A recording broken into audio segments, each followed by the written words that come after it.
এ মাসুদ, তুই এনে কি করস? কেন আকাশ দেখতেছি? আর কি করতেছস? আকাশ দেখতেছি আর ভাবতেছি। আচ্ছা, তুই কি একটা কাজ করতে পারবি? কি কাজ করবো বল? আমি যেই কাজটা চোখ বন্ধ করে দেখাইতে পারবো, ওই কাজটা তুই চাই থেকে দেখাইতে পারবি? অবশ্যই দেখাতে পারবো। তুই যদি চোখ বন্ধ করে দেখাতে পারছিস, আমি চোখ খোলা রেখে দেখাতে পারবো না? পারবি তুই? অবশ্যই। শিওর? শিওর। 500 টাকা বাজি। আচ্ছা, হইলো। ডান? ডান। ঠিক আছে, দেখ ঠিক আছে, আমি কি করি।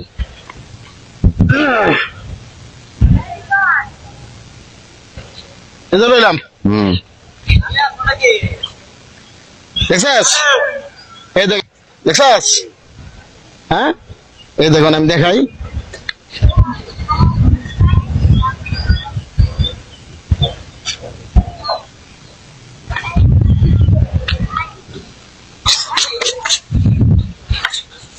দেখছাস? দেখলাম তো। দেখলা তুই দেখা। আমি সব বন্ধ করে দেয় যদি অনেক ছায়া দেখে দেখাবি। 500 টাকা গেল। 500 টাকা তো গেল রে ভাই। এই দেখ, আমি ধরে দেখাচ্ছি। দেখা দেখ, এই যে হ্যাঁ, দেখা। ভালো দেখ। একবারে বুঝিয়া। দেখছস? হ্যাঁ, এলা সা কি রে, তুই আবার কি বুদ্ধি দেখালি রে? আমি তো কিছু দেখি না রে। তুই আবার কি করলি? তুই নিজে কানা হয়ে গেলাম।